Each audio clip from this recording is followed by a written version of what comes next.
The ugliest thing about rich families isn't the money. It's how fast they stop pretending to love each other once the will comes out.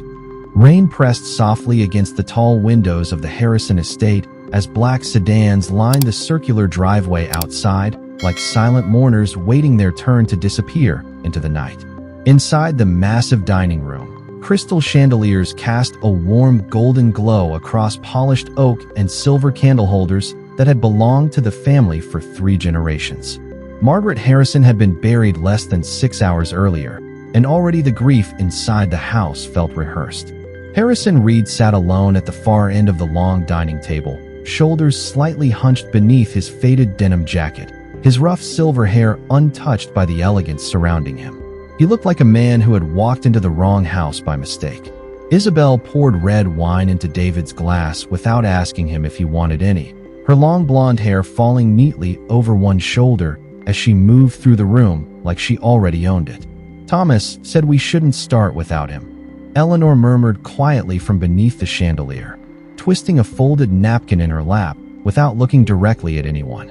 Across the room, Ethan leaned against the staircase banister, watching everyone more carefully than they realized. At 24, he was young enough to still notice things older people stopped hiding. The silence around the table wasn't sadness. It was calculation. James, the family's longtime house manager, entered carrying another tray of glasses before stopping beside Harrison. "Coffee, sir?" he asked softly. Harrison nodded once. Isabel glanced toward them with a faint smile that never reached her eyes. "Still taking care of him after all these years?" she asked. James didn't answer.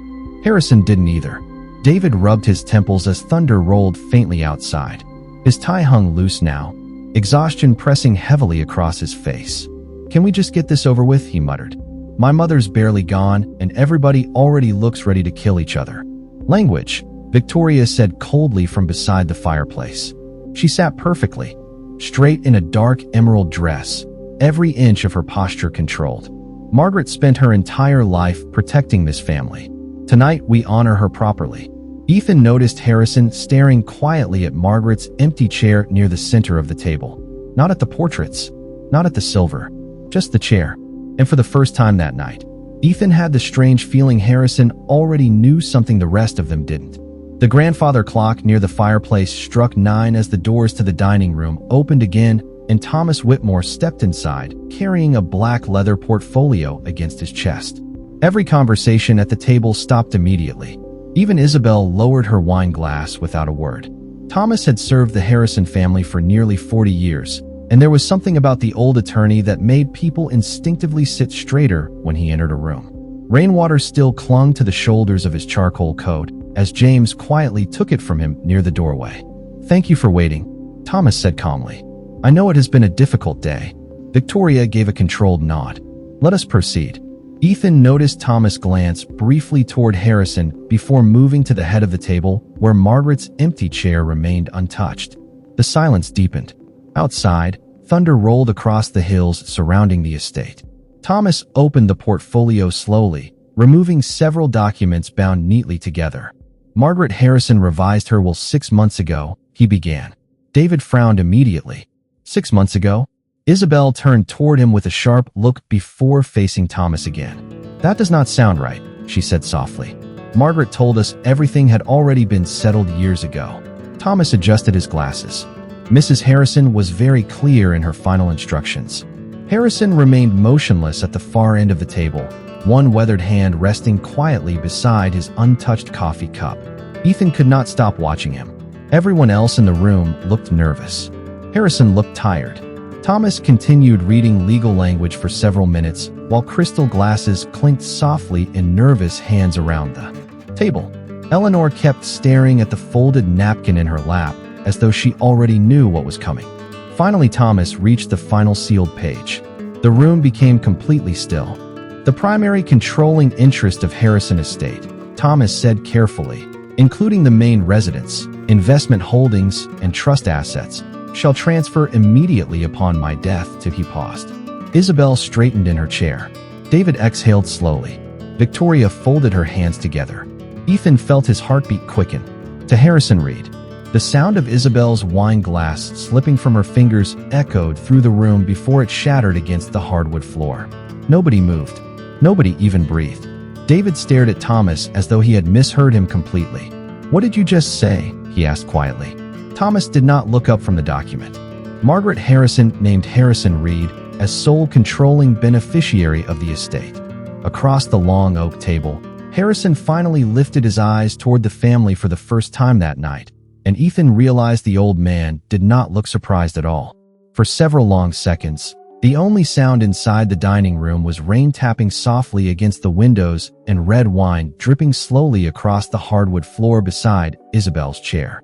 David looked back and forth between Thomas and Harrison as if one of them would suddenly laugh and admit the whole thing had been a mistake. "No," he said quietly at first. Then louder, "No, that is impossible." Thomas remained calm. "I understand this is unexpected." "Unexpected?" David pushed his chair back hard enough for it to scrape across the floor. "My mother built this family from nothing, and she leaves everything to him." He pointed toward Harrison without even looking directly at him. Isabel slowly stood, smoothing the front of her cream-colored dress as though composure alone could regain control of the room. "Thomas," she said carefully. Perhaps Margaret was not in the proper state of mind when these revisions were made. Eleanor finally looked up. "Do not do that," she said softly. Isabel blinked. "Excuse me.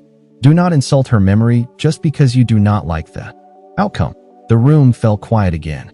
Ethan noticed Victoria watching Harrison with cold calculation instead of shock. That disturbed him more than David's anger.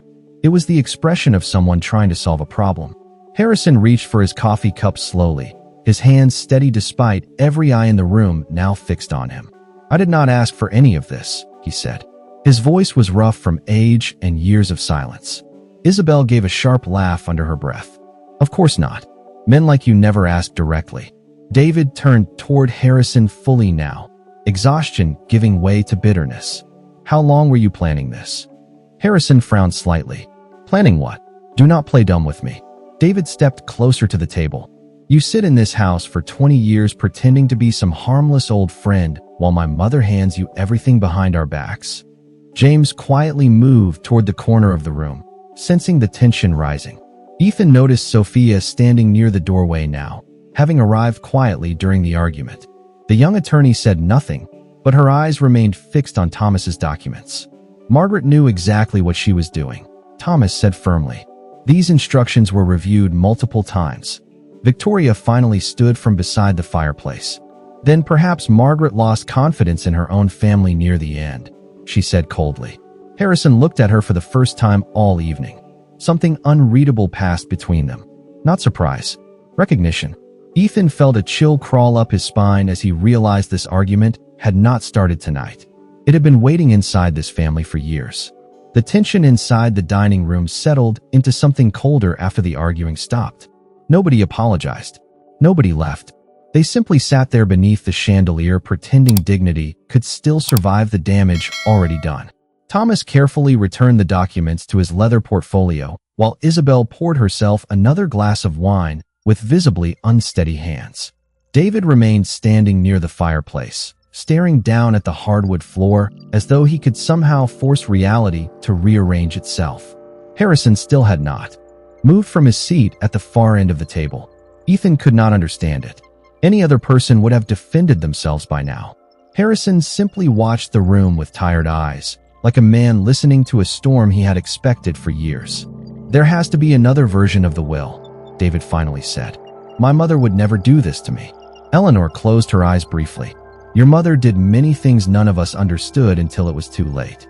Victoria gave her a sharp look. "Now is not the time for cryptic comments." "Maybe it should have been 20 years ago," Eleanor replied quietly.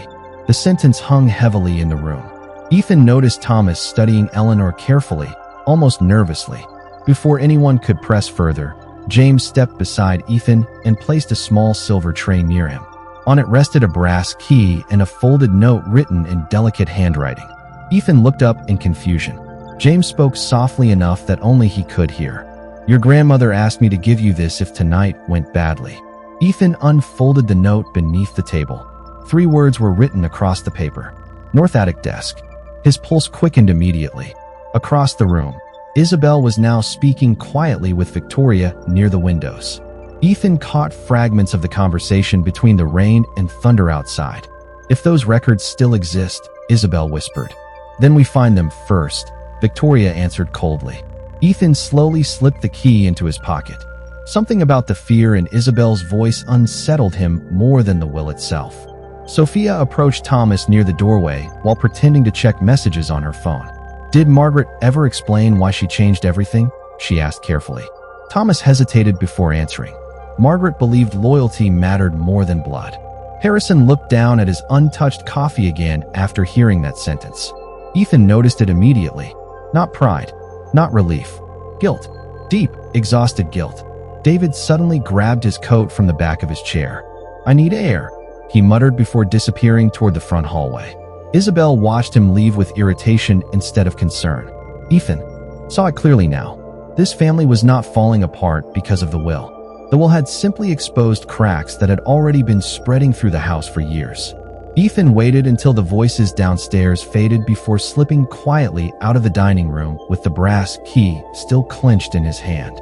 The second-floor hallway felt colder than the rest of the estate, the old wooden floors creaking softly beneath his shoes as rain continued beating against the tall windows overlooking the property. Halfway down the corridor, he glanced over the railing toward the dining room below. Isabel stood beside Victoria speaking in tense whispers while Thomas remained near the fireplace with Sophia. Harrison had not moved from his seat. From above, he looked strangely small beneath the massive chandelier. Ethan continued toward the narrow staircase leading to the attic. He remembered coming up here once as a child before Margaret locked the entire floor permanently. Dust covered the banister now, and the air smelled faintly of cedar and old paper. At the end of the attic hallway sat a heavy oak desk beneath a circular window streaked with rainwater.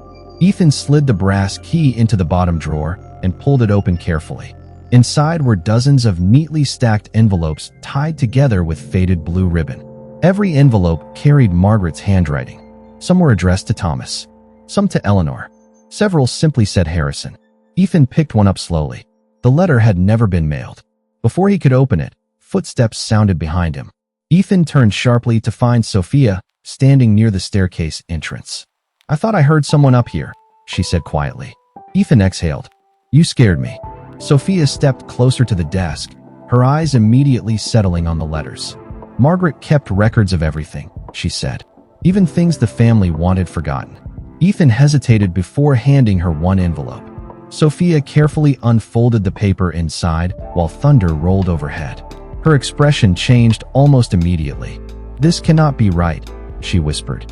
"What?" Sophia looked back at him. "This letter mentions a financial collapse in 1998. Harrison Industries almost went bankrupt." Ethan frowned. "That never happened. The company expanded during the late 90s. Publicly, yes." Sophia held up the letter. "But according to this, someone secretly covered losses large enough to destroy the family." Ethan stared at the paper in disbelief. Downstairs, the Harrison family had spent years acting like untouchable old money royalty. But now the entire image suddenly felt unstable, like expensive wallpaper hiding cracks underneath. Sophia opened another file from the drawer. Inside were old bank statements and legal transfers connected to an unfamiliar name. Harrison Reed. Ethan slowly sat down beside the desk. "Why would my grandmother hide all this?" Sophia looked toward the rain-covered window. "Maybe she was not hiding it," she said softly. "Maybe she was protecting someone." At that exact moment, voices echoed faintly from downstairs, followed by the sharp sound of Isabel raising her voice for the first time that night. Ethan looked toward the attic door as a terrible realization settled into his chest. Whatever happened in 1998 was still controlling this family now. When Ethan and Sophia returned downstairs nearly 20 minutes later, the atmosphere inside the dining room had changed completely. The earlier shock had hardened into strategy. Isabel now sat beside David, speaking softly into his ear, while Victoria stood near the fireplace with a glass of untouched wine, her expression colder than before. Harrison remained alone at the far end of the table beneath the dim chandelier light, looking less like the owner of the estate and more like a man trapped inside a memory he could not escape. Thomas glanced up immediately when Ethan entered the room, noticing the old letters tucked discreetly beneath his arm. "Everything all right upstairs?" he asked carefully. "Just dust and old furniture," Ethan replied, though his voice sounded less certain than he intended. Sophia remained quiet beside him. She was studying everyone at the table now with new eyes. Isabel looked toward Harrison again. "I still think we deserve answers," she said smoothly. "No one hands over a billion-dollar estate to a retired groundskeeper without a reason." Harrison finally lifted his eyes. "I was never the groundskeeper." The sentence landed heavily across the room. David frowned. "Then what exactly were you?" Harrison leaned back slowly in his chair. Before he could answer, Eleanor spoke first. "He was the reason this family survived." Silence followed immediately. Ethan noticed Victoria close her eyes briefly in irritation, as though a line had just been crossed that could never be taken back. David stared at Eleanor in disbelief. "What are you talking about?" Eleanor folded her trembling hands together. "In 1998, your father nearly destroyed the company. Bad investments, hidden debts. If the banks had learned the truth, Harrison Industries would have collapsed within weeks." David shook his head. "That is impossible." "No," Thomas said quietly. "It is accurate." Ethan felt the room tilt slightly around him. Sophia slowly removed one of the attic documents from her folder and placed it carefully on the table. "These transfers came from Harrison Reed," she said. "Over $30 million moved through private holdings during the crisis." David looked toward Harrison again, confusion replacing anger for the first time all night. "You loaned my family money?" Harrison stared at the empty chair that once belonged to Margaret. "I saved your family," he answered softly. Nobody moved after that.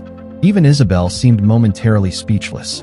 James entered quietly carrying fresh coffee before stopping when he sensed the silence. Eleanor looked toward Harrison with tired eyes filled with regret. "Margaret wanted to tell them years ago," she whispered. "But he refused."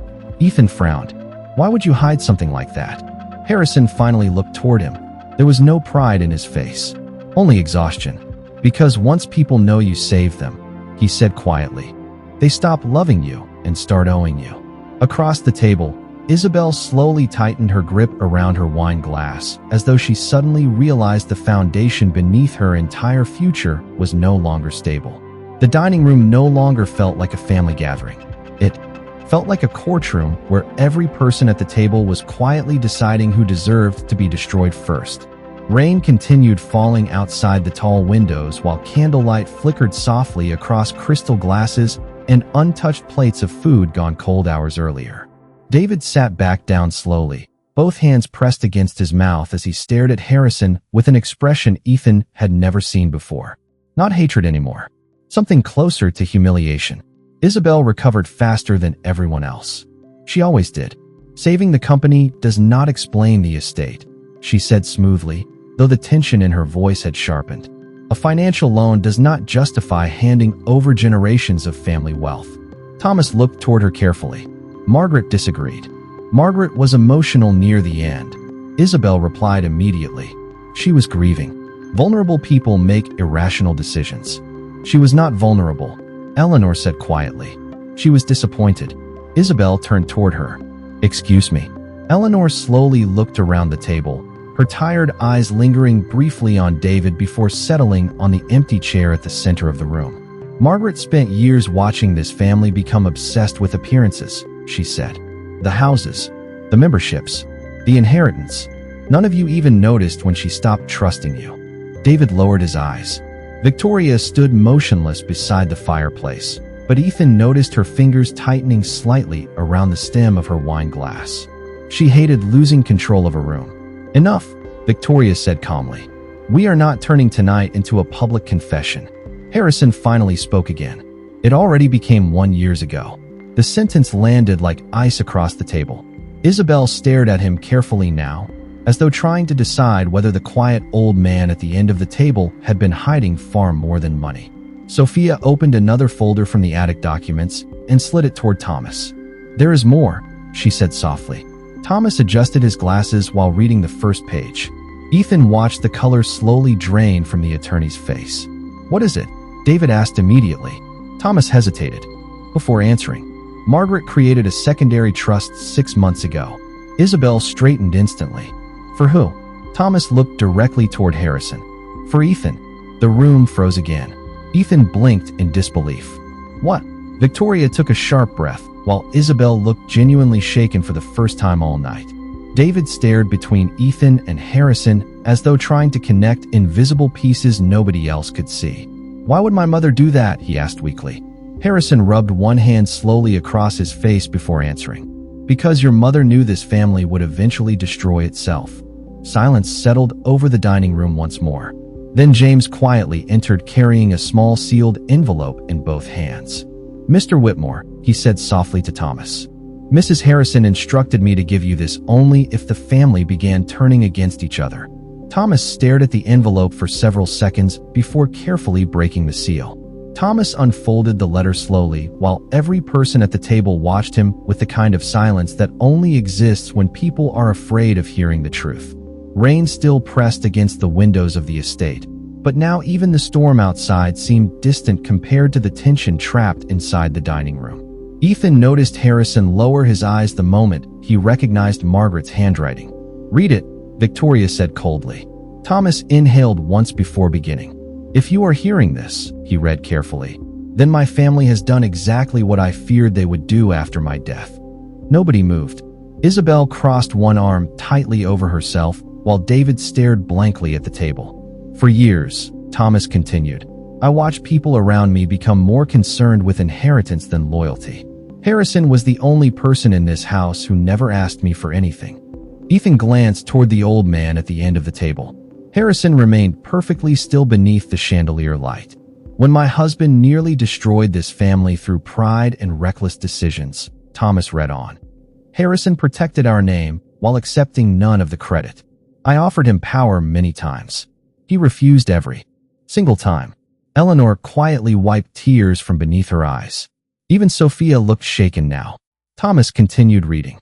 David, I loved you deeply, but somewhere along the way you began measuring your worth through ownership instead of character. Victoria taught you how to protect the family image, but Harrison taught you nothing because you never bothered asking who he really was. David slowly closed his eyes. Isabel finally stepped forward. This is manipulation, she said sharply. A dying woman rewriting history does not erase reality. Thomas lowered the letter and looked directly at her. There is more. The room became still again. Isabel, he continued reading. You entered this family believing wealth could secure your future. But I saw how carefully you encouraged division whenever money entered the conversation. I tolerated it while I was alive because David needed to learn who truly loved him. Isabel's face drained of color.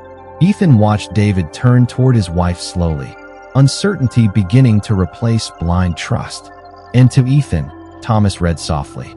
If you are listening tonight, then it means you were the first person curious enough to search for the truth instead of protecting appearances. That is why I trusted you. Ethan felt his throat tighten unexpectedly. Across the room, Victoria set her wine glass down with controlled precision before speaking. Margaret was emotional near the end, she said calmly, though anger sharpened every word. Grief clouds judgment. Harrison finally looked directly at her. No, he said quietly. Truth does. The silence afterward felt unbearable. Then Sophia slowly reached into her folder and removed another set of financial documents. There is something else everyone should probably see, she said carefully. Isabel's eyes immediately locked onto the papers, and for the first time all night, Ethan saw genuine fear behind her perfectly controlled expression. Sophia placed the documents carefully in the center of the dining table, while every person in the room watched her hands instead of her face. The storm outside had finally begun fading, leaving only the occasional sound of rain dripping from the gutters beyond the tall windows of the estate. Inside the Harrison house, however, the silence felt heavier than ever. These are transfer records from the secondary trust, Sophia said quietly. The one Margaret created 6 months ago. Isabel immediately stepped closer, and Sophia looked directly at her. Several withdrawals were made without authorization. David frowned. What does that mean? Thomas took the papers slowly, reading through them page by page while Eleanor stared nervously into her untouched tea. Ethan watched Victoria carefully now. She looked calm, but too calm, like someone preparing for impact. Finally, Thomas lowered the documents. The trust lost nearly $4 million over the last year. David looked stunned. That is impossible. No, Sophia replied softly. It is traceable. Isabel folded her arms tightly. Are you accusing someone in this room? Nobody answered immediately. Harrison remained seated beneath the chandelier, silent as always. But Ethan noticed the old man watching Isabel with the kind of sadness reserved for people who already know how the story ends. The transfers connect to shell accounts tied to a development group in Palm Beach. Sophia continued carefully. The signatures authorized through the trust appear linked to Isabel's financial access. The room froze completely. David turned toward his wife slowly. Tell me that is not true. Isabel gave a quiet laugh, filled with disbelief. You cannot honestly be taking this seriously. Answer him, Eleanor whispered. Isabel's composure cracked for the first time all night. I moved money temporarily, she snapped. That is all. It was an investment strategy. David stared at her. Using family trust accounts? I was trying to protect our future. By stealing from my mother? The words hit harder than shouting ever could. Isabel looked around the room as if searching for someone still willing to stand beside her. But even Victoria remained silent now. Ethan realized something terrifying in that moment. The family had spent years pretending Harrison was the outsider when in reality, he had been the only honest person sitting at the table. Isabel suddenly grabbed her coat from the back of her chair. I am done with this circus. She turned toward the hallway, but Ethan stepped forward before she could leave. You knew about the 1998 collapse before tonight, he said. Isabel stopped walking. Slowly, she turned back toward him. What are you talking about? Ethan pulled one of Margaret's attic letters from his pocket. You searched for those records before the will reading even started. Isabel's expression changed instantly. Not anger. Fear. Pure fear. Harrison finally stood from his chair for the first time that night, his tired frame casting a long shadow across the dining room floor beneath the chandelier light. Margaret warned me this would happen, he said quietly. She said the moment money disappeared, the truth would start crawling out behind it. Nobody argued with him this time.